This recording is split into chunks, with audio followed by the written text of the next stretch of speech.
A very good morning all of you, and this is the good morning. This was our two sessions. This was the important tool for last two sessions, right? Straight conductors, circular conductors, arc-shaped conductors, all the examples based on this thumb rule to find the direction of magnetic induction. Now today let us begin with some examples on the combination of the conductors. Let me show one after the other. Look at this first one. It is said that a long wire is bent in this shape and all these are current loops. What is meant by current loop? There will be a sense of current. Either currents in clockwise or currents in anti-clockwise, and no question of any split in current. No split in current. Such loops we are now showing. Now, I will do it in three-step process. Whenever we are given such a loop, the first point is that we should name it. So this is A, B, C, D, E, I call it F, and this is A. After that, what we find is that here, this entire loop we can consider as AB is a straight conductor, BCD is a semicircle. Yes, again, CFA is also semicircle, like that. Now there are four conductors. It is made up of two straight conductors and then two semicircular conductors of different radii. It is given to be R1 and R2. Now it carries a current I. The question is find the net induction at O. So now let us use one after the other. For the first AB, B due to AB. See, I am doing it in a step process. Actually, you can do it in a very quick manner afterwards. BAB. For AB, O is a point alongside, for a straight conductor, alongside point, induction is 0. Straight conductor produces induction only at a lateral point, was our discussion. So, BAB is 0. Similarly, BC is also 0 because for both AB and DC, the straight parts, O is the alongside point. According to Biot-Savart's law, B due to DC and AB both are 0. Now we have other two like B due to the semicircle BCD. Semicircle BCD we said arc mu naught I theta by 2 pi r theta, the arc angle substitution. Semicircle theta pi, I have told you theta to be substituted in radian. Therefore, this is mu naught I theta by 2 pi r, pi cancel. Therefore, BCD, what do you get? Mu naught I, and for BCD the radius is 2r1. And now all important thing is the right hand rule. Use your right hand rule. I have told you. This is a vertical board I am doing and your question will be in the horizontal plane. Understand, otherwise student uses his right hand, solution is impossible. Now you see here, this is the order, the clockwise curl of the vectors, and therefore this is inverse. This is inverse, and the B due to the other part C. Sorry, this one is E. EFA equal to mu naught carries the same current I, and the radius is R2, therefore this is 2R2. Once again here this is anti-clockwise. You can see EFA, the sense order of current, therefore it is outwards, so this is dot. So now we have at O two vectors anti-parallel. So when the two vectors are anti-parallel, so B at O equal to is the answer. We will now write the difference of the two inductions because they are anti-parallel. And most important point in identifying the options would be, look at these two things. This is mu naught I, same numerator. This is R1, R2, different denominators, such that R1 is less than R2. Therefore, what is that you get? Here, B due to BCD is having higher magnitude as compared to B due to EFA. So this is what is the most important to take here. That is, there is one inward field and outward field such that the magnitude of inward field is more and they are anti-parallel. In all such cases where you get anti-parallel condition, the resultant induction will have the direction of the one whose magnitude is higher. Hope you have followed my complete sentence. So here B at O is, now I am writing mu naught I by 2 as a common. This is 1 by R1 minus 1 by R2, and the final answer is inwards. Sorry, this is inwards, right? Now, why this is 1 by R1 minus 1 by R2? Why not 1 by R2 minus 1 by R1? Because we have told this induction is more because of the lesser denominator. R1 is lesser, and that is why it becomes 1 by R1 minus 1 by R2, and the final answer is inwards. Direction is essential here. Supposing you got the same but with a difference. See, bending is different here. For this case, what happens?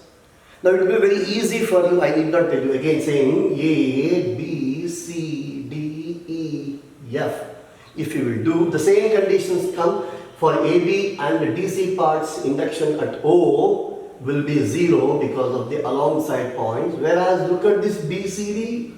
Earlier BCD order was like current was in clockwise. Now here you will see that, yes, can you see this? This is towards, outwards.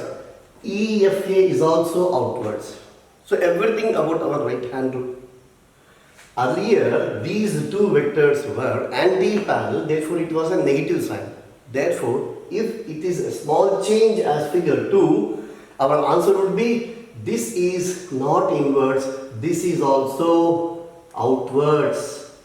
Outward, this one is also outwards. Therefore, final answer would then be, for the second one I am writing, it will be plus, and the direction is inwards. Direction is inwards. Right? So first step is naming the loop. Find whether there are straight conductors or arcs. Second point would be find individual inductions. In finding the individual inductions, don't forget this right hand rule. We have to apply right hand rule for straight conductors and the arc shaped conductors. Separately write the vectors, and then final answer would be the vector addition. In such case, I repeat one more time, in any case we get anti-parallel, the resultant direction will be that of the induction whose maximum is the most. That direction will come in the final answer. Right. See, to just make the things more clear, I am now doing one more example. The same case, see here, this is what we call pin. It's a pin shaped bending. A long wire, again remember, long wire is given, not a short wire. Long wire is bent in the form of a pin such that this radius is R, it carries a current I. Now this is the point O, which he says, yes, this one. Now naming A, B, C, D and E. Now how many different parts you will see? You will see AB is a straight conductor, long straight conductor. DE is long straight conductor, and this BCD is a semi-circle. And for this BA, AB, and also for this DE, remember this point O is a lateral point, number one. And another important point, it is exactly opposite to one of the ends. Yesterday's discussion of listing the results, you remember the difference of a long wire. We have given two cases, mu naught I by 2 pi r and mu naught I by 4 pi r. When do we use mu naught I by 4 pi r? Induction at a point which is exactly opposite to one of the ends, it is mu naught I by 4 pi r. So 2 pi r term does not come here. So now this is B due to AB. Second step I am following. It is mu naught I by, yes, 4 pi r, and immediately the right hand rule, current shown upward. Now look at the fingers, it is inwards. So this is an inward field, and similarly let us also write for B due to D. So B due to D, again it carries a current I and exactly opposite to the end D, therefore it is also mu naught I by 4 pi r. So one more time, right hand rule, current downwards. Certainly fingers are coming out from this end, therefore this again into, please write, use your right hand. So now these two fields, B due to AB and EB, you can find the intensities are same and also parallel. Now what about this B due to BCD? Semicircle, therefore it is mu naught I by, yes, 4R. This one we have discussed just now, mu naught I by 4R. Yes friends, one more time, look here, this is what is the order, right? This is the order of the currents for arc shaped. My finger is inwards, finger is inwards. So you will see all the three vectors parallel, therefore answer would be B at O is, we have to add all the things, and final is also outwards, right? So this is what is mu naught I by, this is 4 pi r, both added you will get mu naught I by 2 pi r. Therefore I am taking that mu naught I by 2r as common. Then here you get 1 by pi plus 1 by 2. 1 by pi plus 1 by 2, and the final answer is inverse. So that is how any system given, what we do is that first naming and finding the different number of possible elements, and writing the individual induction, and then taking the vector addition, right hand rule. Yes.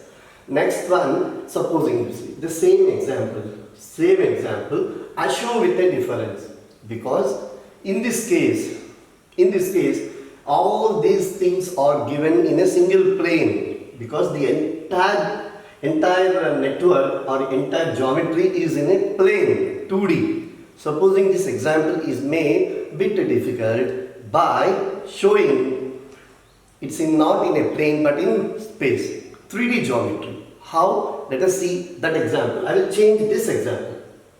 Now see the striking difference between the next case and the previous cases. In all the previous cases it was a bending of a wire and placed it in a plane, but in this example bit difference that he says long wire bent in the form such that the two straight parts are in XY plane, and this semicircle bent is along Z axis, and now we have to find the net induction at this common center O. Remember, these, first let us name it. If I call it as current direction will follow A, B, C and D. What you find is that both AB and DE are, yes, they are in XY plane. Now first let us write the induction due to AB. Induction B due to AB is equal to induction B due to DE. I think this point should be clear, which was the case earlier also, because for both these, this point is exactly opposite to the one of the ends, and the expression is mu naught I by 4 pi r for this radius of semicircle. And please one more time use your own right hand, let me not do that.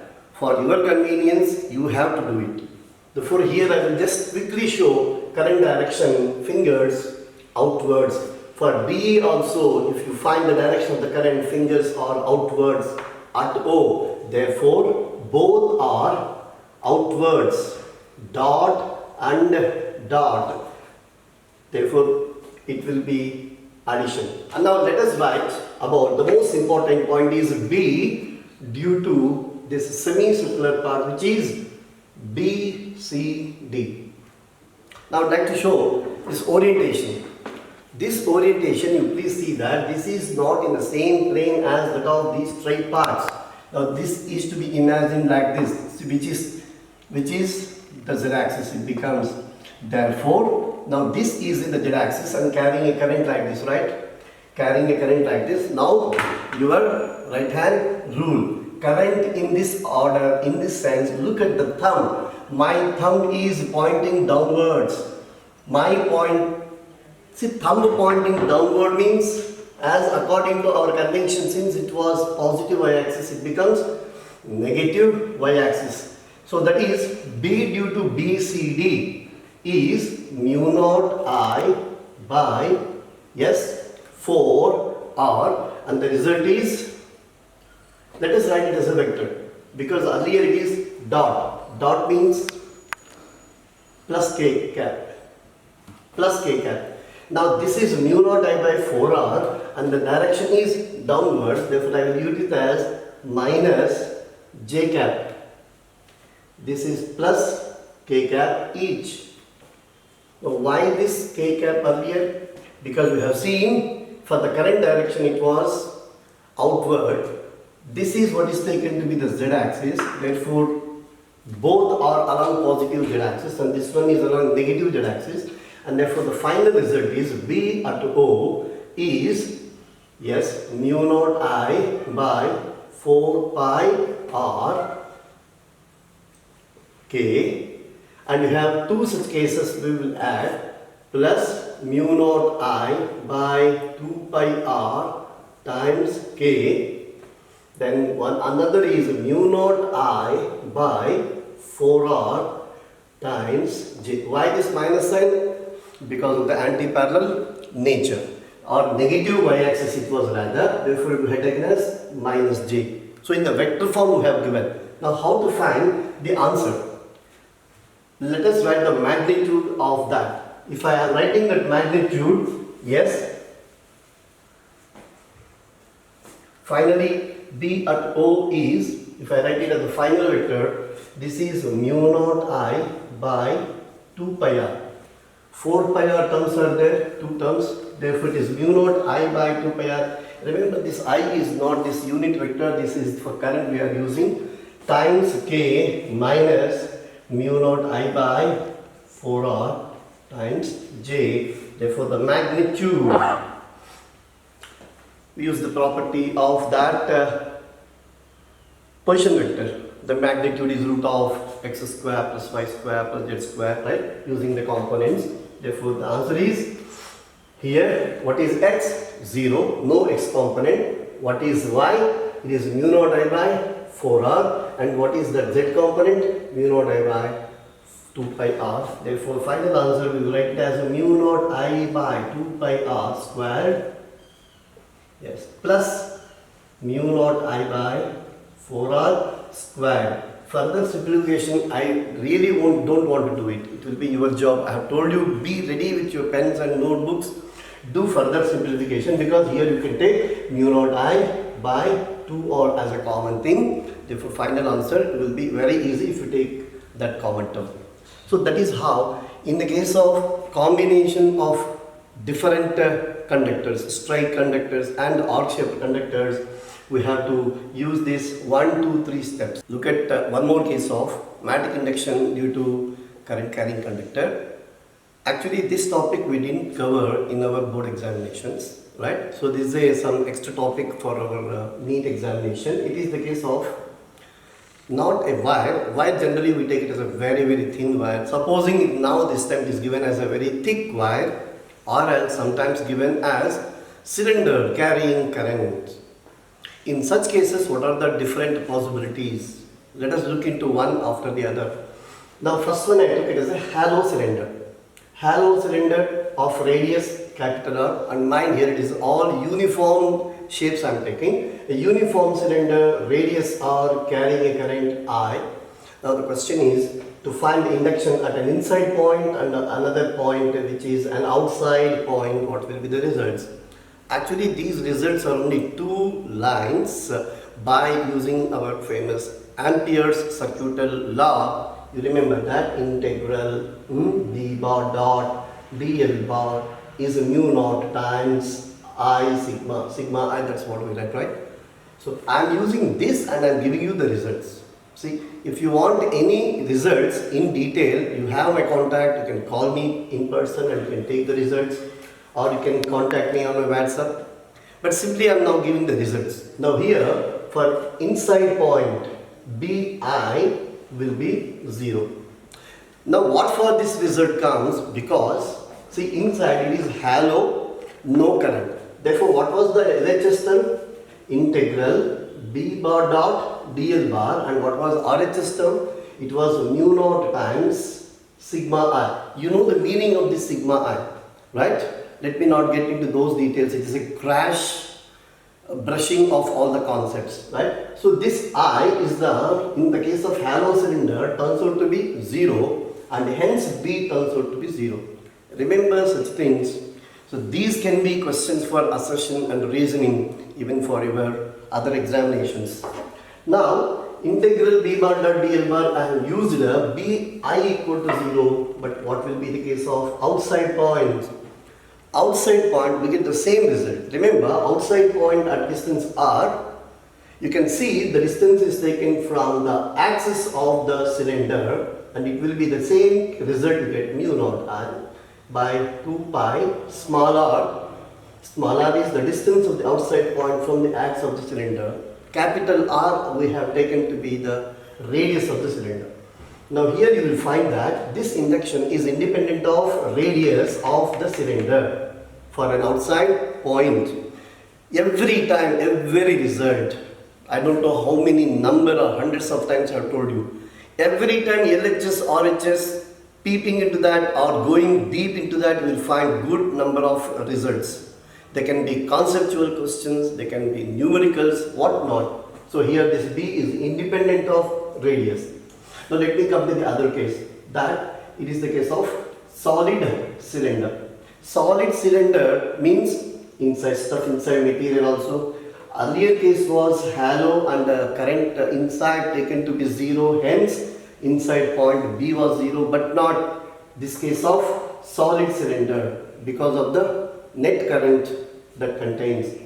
And now here again capital R is the radius, small r is the distance of the outside point, and also let me take, don't get confused, even small r or small a, whatever symbol you want to use, I will let me write as again small a, not having a confusion.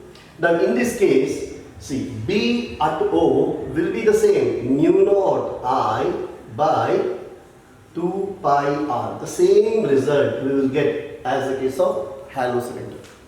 Even in the case of a thick cylinder, which we'll explain later, even in that case also, outside induction result will be the same. So all the cases of cylinders, outside point induction will be the same, mu naught I by 2 pi r, again independent of radius. Whereas for an inside point P2, now for inside point PU, we have to use actually, let me show that small expression, integral B bar dot dl bar equal to mu naught times I.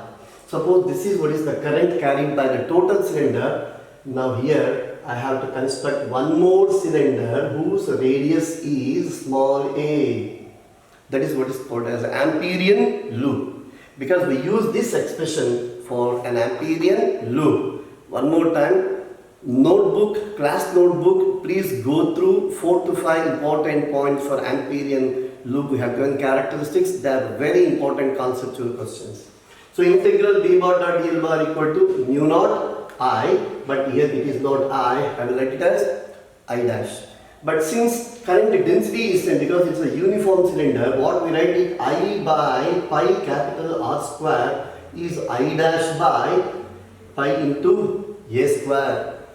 Therefore, I dash is I times A by capital R, or A square by R square. Now, if I use this is B integral dl bar, you will get it as 2 pi small a, 2 pi small a equal to mu naught times I dash value, I will get it as I, so this is A squared by R squared. So final result is B is equal to what you observe, mu naught I by 2 pi, this one is also R square, A term gets cancelled, this is what is A.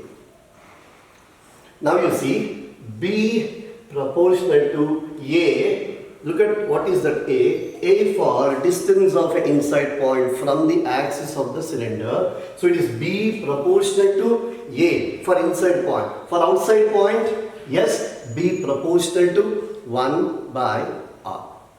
If the same is written as a graph, what does the graph looks like? Yes, this is the graph that looks like. I am taking distance from the axis and this one is capital B.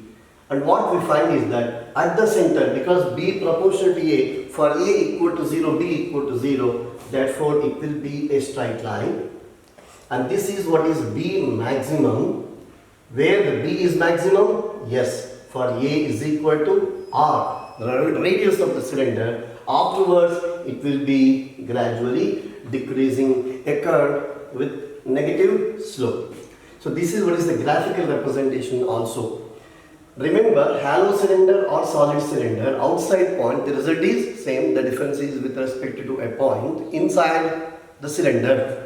Now let me take the other case of thick cylinder. I will take the case of a thick cylinder. Thick cylinder is shown here. What does it mean? It has yes, suppose this is the outer radius R2, inner radius is R1. Such thickness is there. That's what a cylinder is made of. Again, uniform cylinder I am considering with the inner and outer radius as R1 and R2. Remember here, supposing I consider a point P here, I consider a point P1. Where is the P1? Inside this smaller circle you can find it. Now B at P1 is 0. Supposing I write another point P2, which is at a distance of small r from this center, then B at P2 not equal to 0. We will give an expression for that. B at P2 is not equal to 0, and as usual earlier I have told you, B at outside point. Any outside point if you consider, then that is same as mu naught I by 2 pi R will be the result. That difference we don't get. For any of the cylinders outside point, yes, the result is same. Now let us apply the same kind of Ampere circuit law. Now I am writing B at P2, B is mu naught I is the current carried by the cylinder, 2 pi smaller, again smaller is the distance of this point from the center, times R square minus R1 square by R2 square minus R1 square will be the result for the case of thick cylinder. So whenever cylinders are given, see whether it are hollow cylinder or solid cylinders. This may not be the case for our CET or NEET, but the solid cylinder, hollow cylinder is a very important case for our NEET. Now I would like to remind small results regarding solenoid. So solenoid is also nothing but circular conductor result only, but here you will find large number of continuous circular conductors forming a solenoid. And this solenoid, here is the length I considered, and let me take capital N is the total number of turns. A wire is wound on this cylindrical tube. The capital N is the total number of turns. Symbols carry very significance, please follow carefully. And capital or the radius of the cylindrical tube I have considered. Right now, this is the point we are talking about, which is an axial point. Now our discussion, our results, our questions will be based only for axial point. Therefore, at any axial point, remember this axial point is inside the solenoid. I want to find the induction. For that, the method is join the ends of the solenoid with this point P. Now here we consider these angles with this vertical as alpha and beta. May not be legible, please watch carefully. Alpha and beta are the angles that we are taking at the point P with this vertical, with the lines joining the ends. Now the result is mu naught capital N I by 2L times sine alpha plus sine beta. This is the result. Whenever length of the solenoid is given, look at this expression and we get a confusion also as well. What is that? Here B we will find depending upon the length and of course the number of turns. Now what about the radius? It also depends upon the radius. Why? Because when you find these angles, in finding these angles, radius becomes one of the important parameters. So remember, for a solenoid which we call as a short solenoid, the length and radius both will have an effect on the B due to the solenoid. Whereas now if I am giving a result for long solenoid, see, long solenoid means a condition that L is very huge as compared to the radius term. Number one. Second point is that for a long wire, for this condition L proportional or we get both alpha equal to beta nearly 90 degrees. Therefore, the result, now I am writing B at a point P. And where is that P? Let us mention. This is sine 90 plus sine 90, 1 plus 1 and denominator 2. After the cancellation, what you get is mu naught Ni by L. This is at the axial point inside the solenoid. Inside the solenoid, this capital N by L is the number of turns per unit length I will consider, which will give you as mu naught small Ni I am writing. So this N for number of turns per unit length. And that is what I was earlier referring.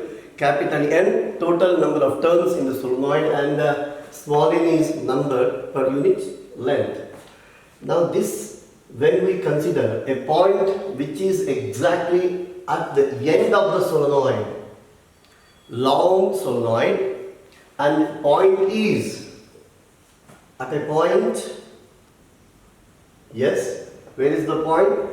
At a point on the one of the ends, then what happens? One angle alpha equal to 90, the other angle beta is equal to 0 degrees substitution. Therefore, there you will get as B at that point is mu naught Ni by 2 term will not be cancelled here. Therefore, at this point at the end, and these are the results for long solenoid we are talking about. For such long solenoid at this end, the intensity is half, exactly half as that we find at any inside point. The same result even we can use it for a toroid, right? Let me not get into the details of that. Class notebook will definitely help you. Now for toroid I am writing only the difference, same rule, but with a small difference. What is that? Because of the arrangement or the shape. This is what is the toroid we call, right? The same kind of different number of, larger number of turns wound on this kind of geometry. For this case also, B at any inside point is equal to mu naught small n times I, where I is the current carried by the coil, and here n is again capital N by 2 pi r. If r is the radius of this toroid, here earlier it was n by L, here the difference is n by 2 pi r. But the result is the same, mu naught times Ni is the result.